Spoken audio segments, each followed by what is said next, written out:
Hello, I'm Gregg Stone from Columbia University Medical Center in New York City, and we're here at the ESC 2015 Annual Scientific Sessions, and I have the honor and privilege to interview my friend, the esteemed Dr. Patrick Serruys, who is presenting at this meeting a late-breaking trial, a hotline session called the Absorb STEMI Trophy 2 trial, which he'll be presenting the randomized data from at 6 months of the Absorb bioresorbable vascular scaffold versus a metallic drug-eluting stent, the Zion stent, in patients with ST segment elevation myocardial infarction. So Patrick, let me start out by talking about STEMI in general. Metallic drug-eluting stents have gotten pretty good. The outcomes are very good even in treating patients with primary PCI in STEMI. So why do we need something more, such as a bioresorbable scaffold? Right, Greg. But we have to say that when we start to do the drug-eluting stent metallic in STEMI, it was a big story. You remember Horizon, comfortable, examination, so it was not accepted immediately. The problem with the metal is that it's a fixed gauge.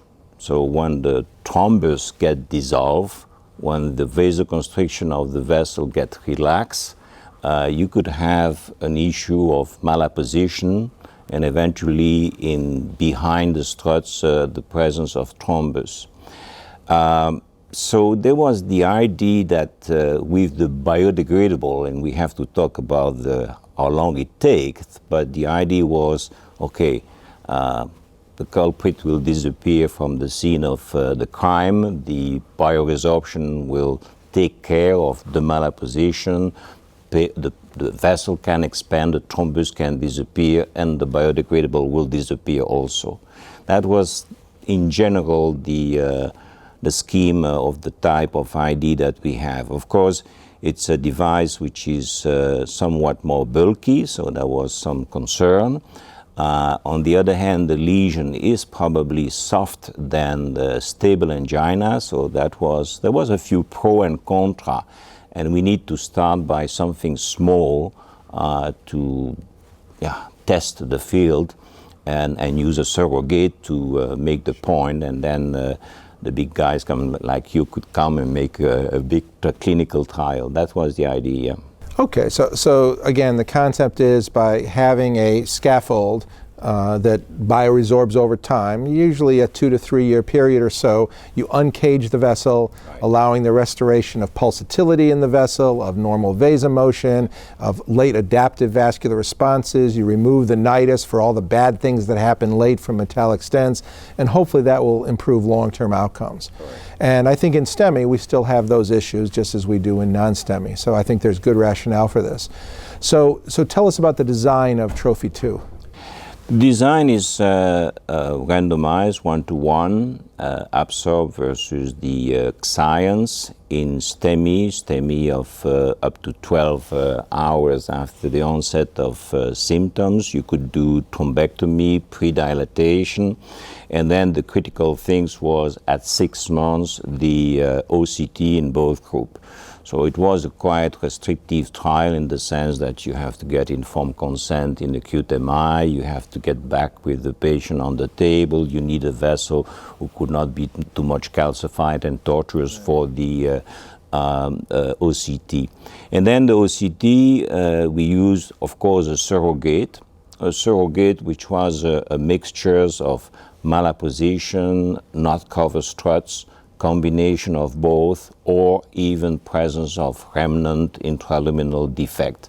And a few years ago we construct an equation with a score. You get a score of 4 if you have intraluminal defect. If you are uncovered and malapose, you have a 3, etc., etc. And we use that score and build up the trial on non-inferiority. So you have to understand that a low score is good and a high score is bad. So if you have a score of 0, that means that everything is covered, opposed, etc. And we achieved this non-inferiority. One of the surprises of the trial was that, of course, we had only to build up the non-inferiority numbers of healing score with in stable angina with Absorb, which was 9, and then with eluting stent with struts of 120 micron, which was the biosensor stent. So we were surprised to see value which were lower, which created a problem, of course, in the interpretation of the trial. But I must say that fortunately enough, the reviewer accepted concept that we would use a kind of post-hoc non-inferiority margin of inferiority. So I think that in general it was a quite pleasant trial. Of course, it's clearly a little bit cherry picking in the sense that when I look how many patients were treated with primary PCI in these 8 institutions in that period of recruitment, it's 200 patients versus 2,055. Yeah. So your primary endpoint was this very novel healing score, which was a combination, as you mentioned, of intraluminal strut remnants or fragments, malapose struts, covered struts with a complex arithmetic formula. And as you said, the absorbed BVS was non-inferior to the Xience everolimus-eluting stent, which is kind of the gold standard that we look at. And in fact, if anything, it was almost superior, right? I mean, you almost had better healing. Yeah. Now, this was at 6 months. So how should we think of the 6-month results here and what you saw for healing as to how this might translate into clinical results, either from 6 to 12 months or at 5 years? That's a very difficult question because, you know, this whole issue of, for instance, stent thrombose, of scaffold thrombose, is very much derived from the work of Renu Virmani. Yeah. And the issue is that the patient that she gets on the table are dead bodies, and we know the numerator, but we don't know the denominator. So whatever she has found in terms of malapposition and uncoverage, we don't know how it will be prognostic in the real life using an imaging device. So I don't think that we will be ever able to use that index as a prognostic index, but it was the only way to start the field. Sure. By using a surrogate, maybe a little bit artificial, but at least to have something to justify a sample size and the power of the trial, go to the ethics committee and let the trial accept. Yeah. So that certainly was a positive finding. What about some more traditional endpoints, such as the amount of neointimal hyperplasia and restenosis, or late loss, between the two devices? This is the first time in STEMI we've ever had that data. Yeah. No, I think this result is quite good, and in the sense that first, acutely, you remember that in Absorb 2, we had a difference in acute gain. This time, is not there. I mean, they have exactly the MLD is 246 in both groups. But it looked like you were much more aggressive with the dilatation in this than Absorb 2. We select nominal size a little bit bigger than the metallic stent.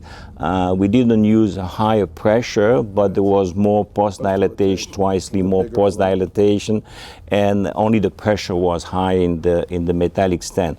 But I think it's good news, the fact that in that setting we had the same acute gain. Now, at follow-up, we were pleased by a loss of 0.2 for the Absorb and 0.08 for the metallic stent. So significant.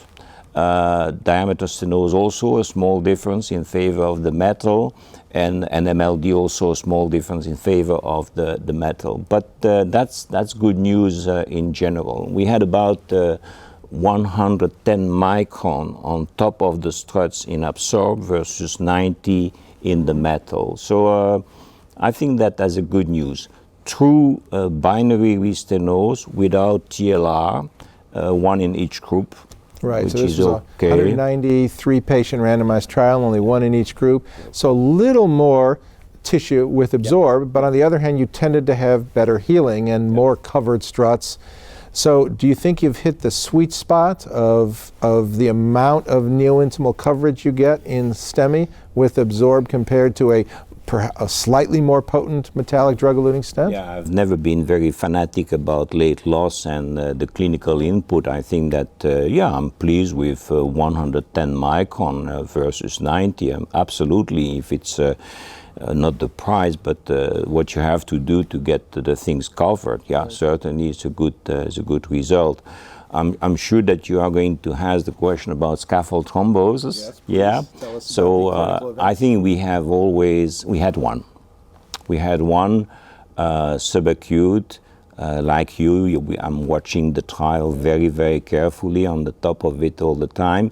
And that patient was a patient who had a vessel size of 1.92. And the protocol said from 2.25 you can put an absorb. So you can consider that subacute occlusion came in a vessel which has a too big device for a too small vessel. But I think the investigators were very careful in general, and cherry picking in general also. I see it's unusual to have a majority of right coronary artery. That's indicate for me that they were somewhat cherry picking. Usually it's LAD, RCA, LCX. In this case it was RCA number 1, yeah. So I think that if we were to summarize, this was a beautifully done pilot study in patients with ST segment elevation MI. I mean, I think there's the first randomized trial of its type. I think you've clearly demonstrated the feasibility, the early safety of the absorbed BVS compared to a metallic drug-eluting stent in STEMI. Again, the restenosis rates are low. The healing scores, again, we're not quite sure of what that means as a surrogate endpoint, but it seems favorable for what our general mechanistic understanding is. And I'm sure you would agree with me that right now this data would support the need and hopefully likely performance of a large-scale randomized trial to really see if there are different clinical outcomes between these two very different devices. Absolutely, absolutely. That's the final word, yeah. Well, Patrick, thank you. This has been a great discussion, and I'd like to thank everybody at the ESC. Enjoy.